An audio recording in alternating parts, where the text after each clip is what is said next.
Hi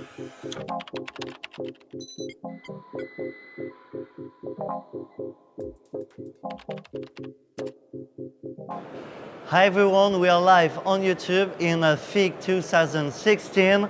I have the pleasure to welcome back for the second time Erik Barnett. Hi Erik. Hello, Thomas. Erik, you are attaché to the European Union at US Department of Homeland Security. Let's talk about terrorists using dark technology and especially people who are being smuggled into the European Union.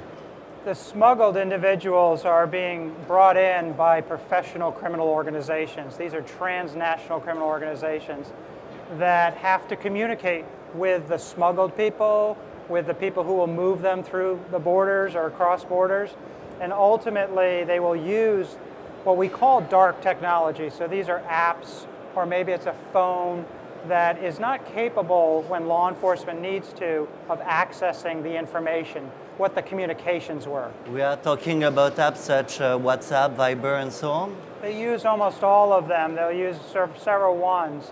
And what we want to do is we want to have some responsibility by the tech companies in building in at least an ability for law enforcement with a court order, with judicial process, to have access to the communication to fight terrorism.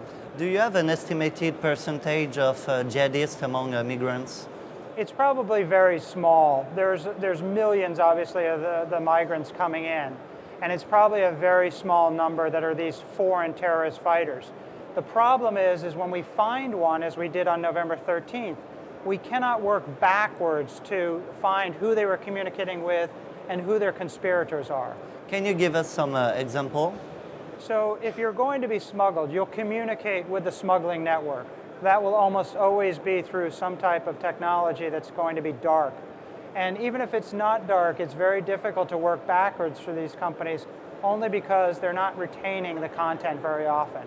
And the smuggled networks will tell an individual, don't use this, but actually use this, because they know which ones are dark and which ones aren't. How does law enforcement investigate? Well, we always try to work backwards, unfortunately, where we have something that happened like on November 13th. We have two individuals who came into the European Union through Greece. We want to work backwards, tracking the communications of those individuals, but we can't always do that. Sometimes we will be lucky and we'll find one individual, and if we can track his or her communication, we can intercept a terrorist plot before it happens. Concerning those two terrorists, they didn't have their own passport. It was false, stolen passport. And with the apps they use, you could have tracked them. Well, we could maybe track who gave them the passport, who sells them those passports, and then maybe learn a little bit more about the smuggling network, because these are criminals that are moving people in. And they don't care whether you're a foreign terrorist fighter or if you're someone seeking a better life for your family. They'll take your money either way. What is the ethical role of tech companies?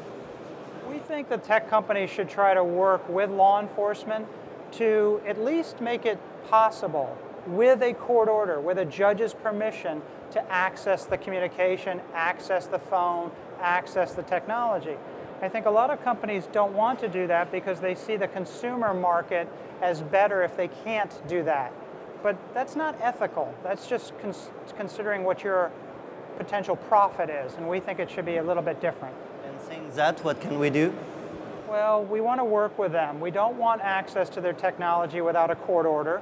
When we have a court order, it should be the same as going into a residence or going into a warehouse if you know that there's criminal activity there. You should have to get the court order, but then be able to enter. What's the difference between that and a phone? Erik Barnett, thank you very much to be with us. We are live on YouTube. Concerning the viewers, you've got some more shows in some minutes. Thank you, everyone.